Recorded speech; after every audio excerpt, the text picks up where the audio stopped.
am happy to join with you today in what will go down in history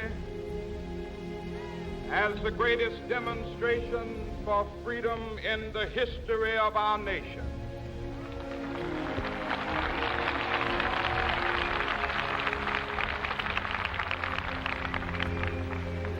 Fourscore years ago, a great American in whose symbolic shadow we stand today signed the Emancipation Proclamation. This momentous decree came as a great beacon light of hope to millions of Negro slaves who had been seared in the flames of withering injustice. It came as a joyous daybreak to end the long night of their captivity. But 100 years later, the Negro still is not free. 100 years later, the life of the Negro is still sadly crippled by the manacles of segregation and the chains of discrimination. 100 years later, the Negro lives on a lonely island of poverty in the midst of a vast ocean of material prosperity. 100 years later, the Negro is still languished in the corners of American society, finds himself in exile in his own land. So we've come here today to dramatize a shameful condition. In a sense, we've come to our nation's capital to cash a check. When the architects of our republic wrote the magnificent words of the Constitution and the Declaration of Independence, they were signing a promissory note to which every American was to fall heir.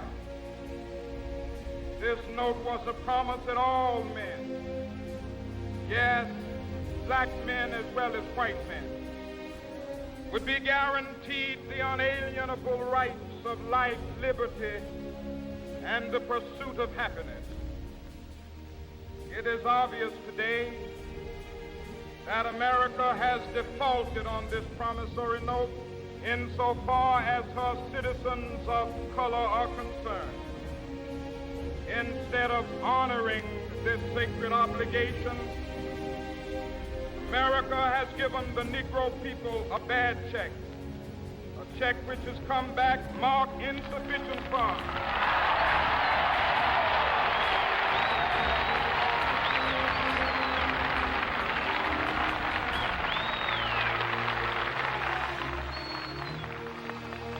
But we refuse to believe that the Bank of Justice is bankrupt. We refuse to believe that there are insufficient funds in the great vaults of opportunity of this nation. So we've come to cash this check, a check that will give us upon demand the riches of freedom and the security of justice.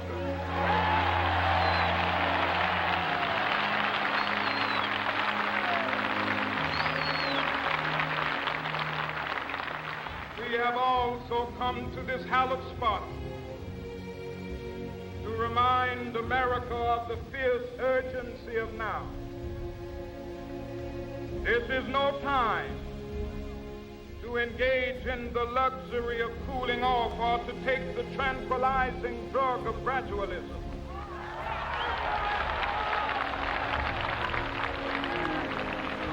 Now is the time to make real the promises of democracy.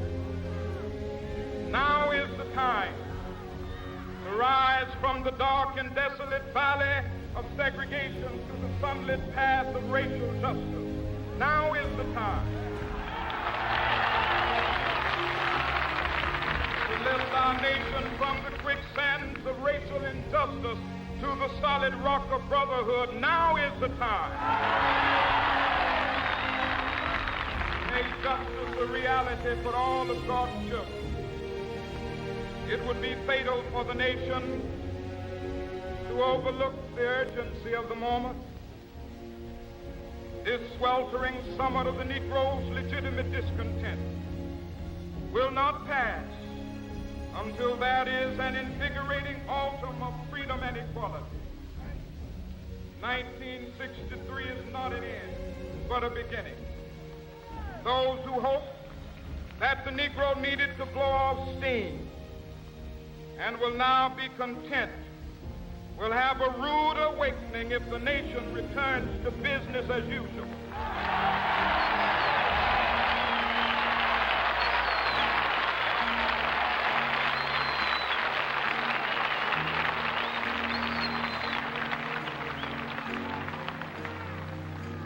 There will be neither rest nor tranquility in America till the Negro is granted his citizenship rights. The whirlwinds of revolt will continue to shake the foundations of our nation until the bright day of justice emerges. But that is something that I must say to my people who stand on the warm threshold which leads into the palace of justice. In the process of gaining our rightful place, we must not be guilty of wrongful deeds. Let us not seek to satisfy our thirst for freedom by drinking from the cup of bitterness and hatred.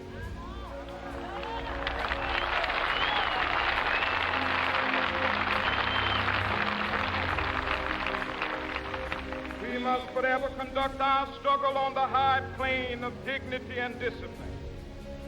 We must not allow our creative protests to degenerate into physical violence. Again and again, we must rise to the majestic heights of meeting physical force with soul force. The marvelous new militancy which has engulfed the Negro community must not lead us to a distrust of all white people. For many of our white brothers, as evidenced by their presence here today, have come to realize that their destiny is tied up with our destiny.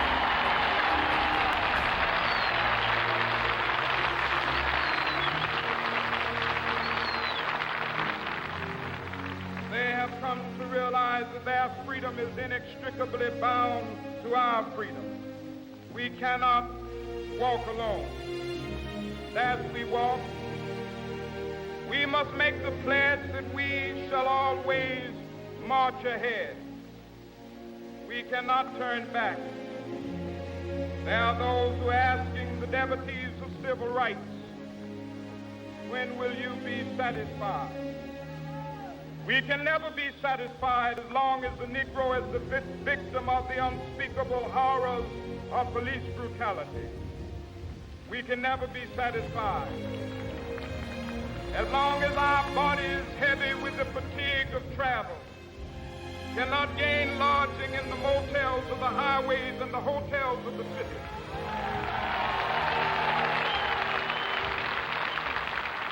We cannot be satisfied as long as the Negro's basic mobility is from a smaller ghetto to a larger one.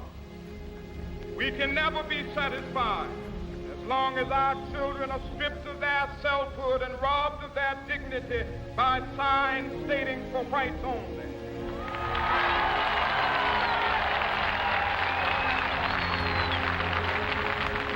We cannot be satisfied as long as a Negro in Mississippi cannot vote and a Negro in New York believes he has nothing for which to vote.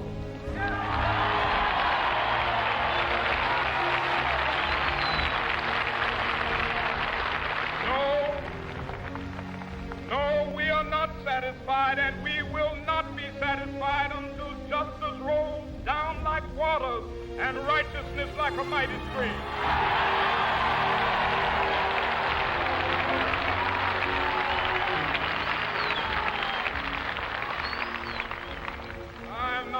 unmindful that some of you have come here out of great trials and tribulations.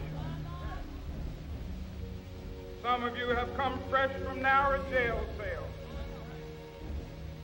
Some of you have come from areas where your quest for freedom left you battered by the storms of persecution, staggered by the winds of police brutality. You have been the veterans of creative suffering. Continue to work with the faith that unearned suffering is redemptive. Go back to Mississippi. Go back to Alabama. Go back to South Carolina. Go back to Georgia. Go back to Louisiana. Go back to the slums and ghettos of our northern cities, knowing that somehow this situation can and will be changed. Let us not wallow in the valley of despair. I say to you today, my friend,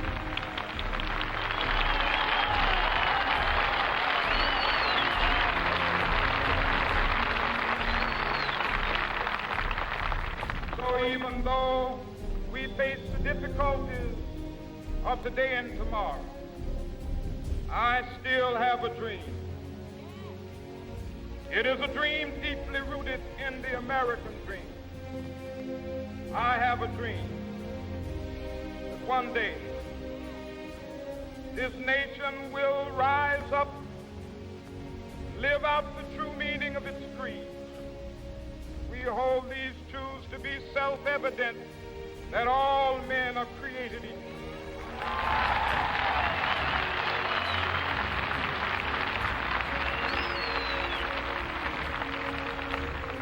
I have a dream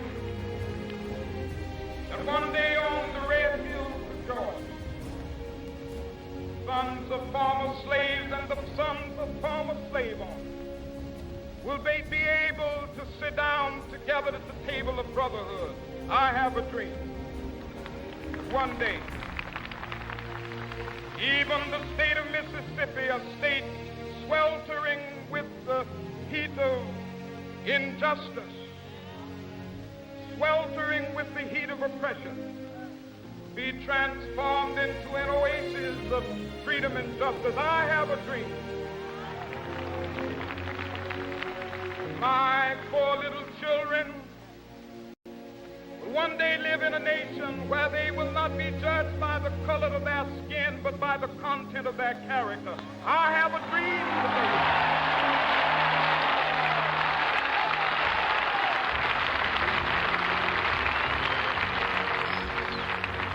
I have a dream that one day down in Alabama, with its vicious racists, with its governor having his lips dripping with the words of interposition and nullification, one day right there in Alabama, little black boys and black girls will be able to join hands with little white boys and white girls as sisters and brothers. I have a dream today.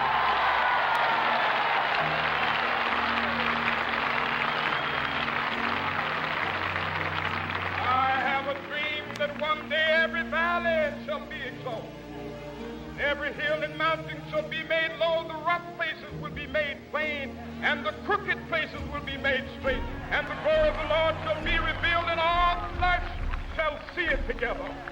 This is our hope. This is the faith that I go back to the South with. With this faith, we will be able to hew out of the mountain of despair a stone of hope. With this faith, we will be able to transform the jangling discords of our nation into a beautiful symphony of brotherhood. With this faith, we will be able to work together, to pray together, to struggle together, to go to jail together, to stand up for freedom together, knowing that we will be free one day. This will be the day. This will be the day when all of God's children be able to sing with new meaning, my country tears of thee. Sweet land of liberty of thee I sing. Land where my fathers died, land of the pilgrim's pride. from every mountainside. Let freedom ring, and if America is to be a great nation, this must become true. So let freedom ring from the prodigious hilltops of New Hampshire. Let freedom ring from the mighty mountains of New York. Let freedom ring from the heightening Alleghenies of Pennsylvania. Let freedom ring from the snow-capped Rockies of Colorado. Let freedom ring from the curvaceous slopes of California. But not only that, let freedom ring from Stone Mountain of Georgia. Let freedom ring from Lookout Mountain of Tennessee. Let freedom ring from every hill and molehill of Mississippi, from every mountainside. Let freedom ring, and when it happens, when we allow freedom ring, when we let it ring from every village and every hamlet, from every state and every city, we will be able to speed up that day when all of God's children, black men and white men, Jews and Gentiles, Protestants and Catholics, will be able to join hands and sing in the words of the old Negro spiritual, free at last, thank God Almighty.